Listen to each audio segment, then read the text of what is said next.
l'économie. Énergie, commerce, investissement et bien-être des populations sont désormais sous pression et l'incertitude plane sur l'avenir économique de la région et de l'Égypte.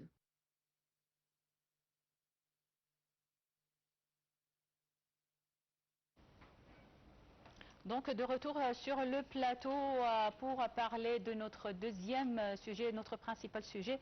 On a déjà vu un commentaire sur l'impact économique du conflit au Moyen-Orient, le conflit qui s'intensifie et dépasse désormais le cadre militaire pour peser sur l'économie régionale et mondiale. Une escalade prolongée pourrait ralentir aussi la croissance et modifier les priorités d'investissement. Pour parler donc de ce sujet, on a le plaisir d'accueillir au plateau Dr Amr Saleh, qui est professeur d'économie politique et ancien conseiller à la Banque mondiale. Bonjour monsieur. Bonjour, le plaisir toujours le mien. Bonjour. Vous êtes toujours le bienvenu sur NAS TV International et on va commencer du plan des répercussions économiques sur le plan mondial. Et comme vous le savez, les prix du pétrole qui ont affiché une flambée historique lundi, le baril qui a dépassé les $120 sur le niveau mondial bien sûr, et les spéculations des marchés. Oui, des marchés et des spéculations, des déclarations, parfois des rumeurs sur la fermeture complète du détroit d'Ormuz, alors que du côté iranien, on dit que c'est pas fermé, c'est partiellement fermé. Il est juste fermé pour les navires américains et israéliens. La frappe ou les frappes contre les raffineries de pétrole au Golfe et aussi des compagnies d'énergie au Qatar. Alors tout cela donc a bouleversé, comme on peut le dire, le marché mondial, l'économie mondiale.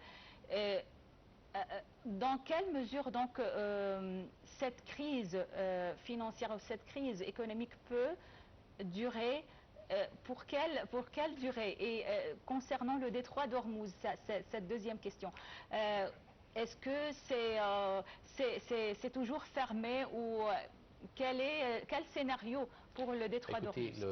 Nous assistons à un scénario alarmant, à mon avis, et choquant. Cette guerre qui dépasse les prix du pétrole, mais l'élargissement aussi de cette guerre, les attaques contre des pays du Golfe, des pays qui n'ont pas ou des villes, ou des endroits qui n'ont pas de base aérienne, qui n'ont pas de base américaine, comme Dubaï par exemple. Les frappes aériennes contre Dubaï, contre Abu Dhabi, contre le Koweït, contre Qatar. Et bon, on comprend bien que Qatar et certains autres pays ont des bases américaines, mais que l'on frappe des centres de financiers et économiques dans les régions du Golfe, comme Dubaï par exemple, c'est très alarmant. Et ça perturbe le marché international. Donc vous avez un élargissement qui n'est pas compris et qui n'a pas de sens, à mon avis, sauf mettre pression sur les Américains et sur Israël à travers les pays du Golfe. Et ça, c'est premièrement. Donc, premièrement, l'élargissement du conflit, qui est très alarmant à mon avis, et les frappes aériennes contre Dubaï. On a vu Sheikh Mohammed bin Zayed essayant de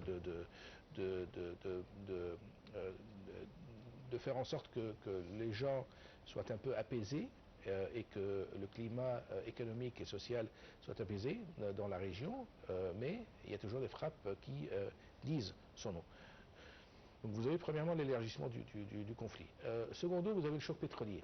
Le choc pétrolier qui entraîne un choc économique et un choc financier, comme vous l'avez dit. Et vous savez que chaque augmentation de $10 du prix du pétrole entraîne ce qu'on appelle un choc économique et un choc et une inflation spirale. Et donc chaque $10 du prix du pétrole pourrait entraîner, à mon avis, une diminution de la croissance économique de 0,2 à 0,4%. Et ça, c'est énorme. Et donc si on parle d'une augmentation de $30, donc on parle à peu près d'une diminution de 1% du processus de croissance économique. Ce qui est vraiment énorme pour des pays comme l'Europe par exemple, et comme l'Asie sud-ouest, qui dépendent du pétrole iranien. Non seulement l'Asie et l'Europe, mais aussi tout le monde. Vous avez le choc pétrolier qui a un impact, un effet néfaste sur les chaînes de production dans le monde et sur le prix du transport, et donc sur tout ce que vous avez comme service, coût du service et de production dans le monde. Notamment le transport maritime qui est affecté, en plus des prix, de la croissance du prix des assurances sur le prix maritime. Donc vous avez une flambée et vous avez un dysfonctionnement du système, non seulement du système économique, mais aussi du système financier. Vous avez vu les prix de l'or et les prix des minéraux qui avaient flambé, et en plus avec une augmentation, une croissance et puis une décroissance qui n'est pas comprise.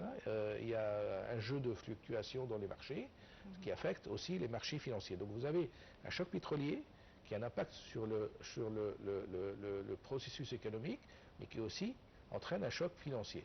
Et ça, c'est le pire que l'on peut attendre sur les marchés internationaux. Oui, bien sûr, les grands perdants, je pense, de cette guerre, c'est les États-Unis et les pays du Golfe. Les États-Unis qui perdent, je pense, comme on a dit, 1 milliard de dollars chaque jour de la guerre.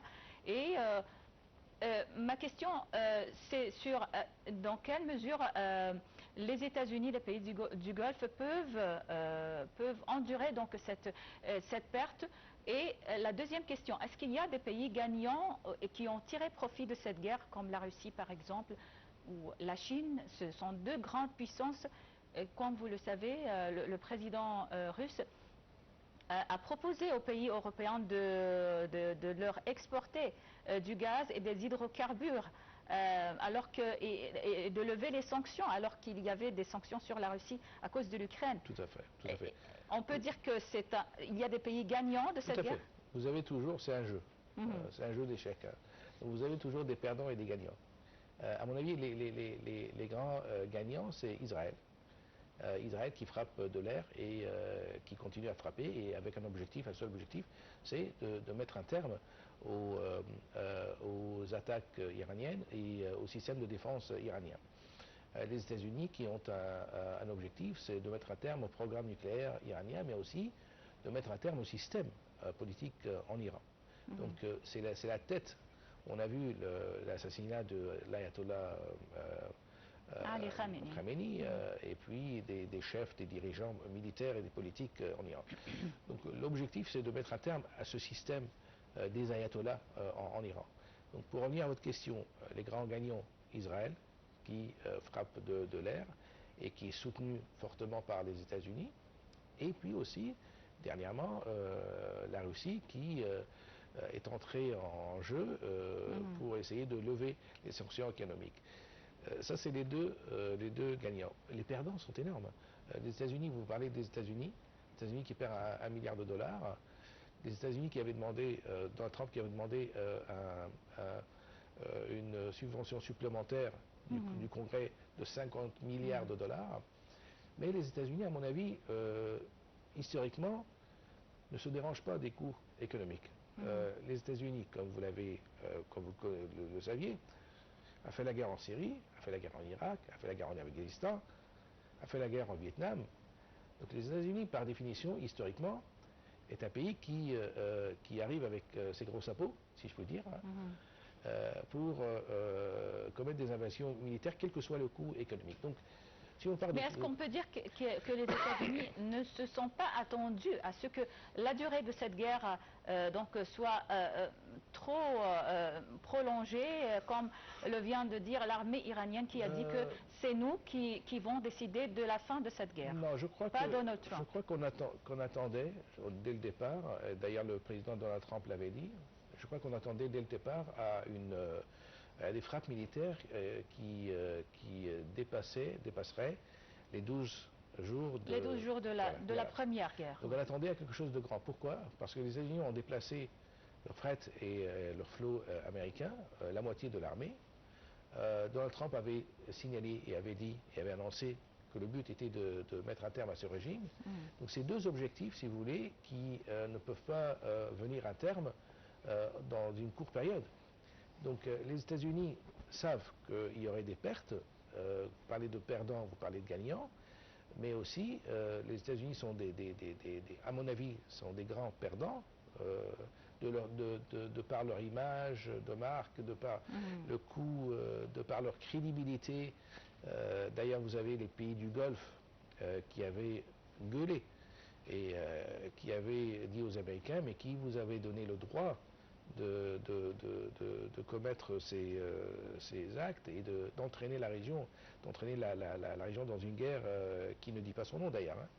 Et je crois que je fais référence à Al-Habtour, je crois que dans ses dernières déclarations, M. Al-Habtour, qui avait demandé à Donald Trump de retirer les troupes et il lui avait demandé de quelle raison, mais de quel sens vous osez entraîner la région du Golfe dans une guerre qui ne bénéficiait pas aux régions du Golfe. Comme je vous le dis, il y a eu des frappes sur Abu Dhabi, il y a eu des frappes sur en fait, les pays du Golfe ont subi de fortes pertes dans cette guerre. Oui, et on va parler donc... Il y a eu même ce matin des frappes sur l'aéroport de Dubaï. De Dubaï, oui. Deux frappes de deux avions, et c'est inadmissible, je veux dire. Il n'y a pas, si vous voulez, ce qui un peu dérange, c'est que à Dubaï et dans ces régions, il n'y a pas de troupes américaines. Donc vous ne portez pas atteinte aux bases militaires, vous portez atteinte à l'économie, aux plateformes économiques et financières qui n'a pas de raison de et surtout que ces pays du Golfe, ils reposent sur cet épanouissement économique. Exactement. Oui. Bon, alors docteur Amel Saleh, on va continuer donc notre débat, mais juste après cette pause. D'accord.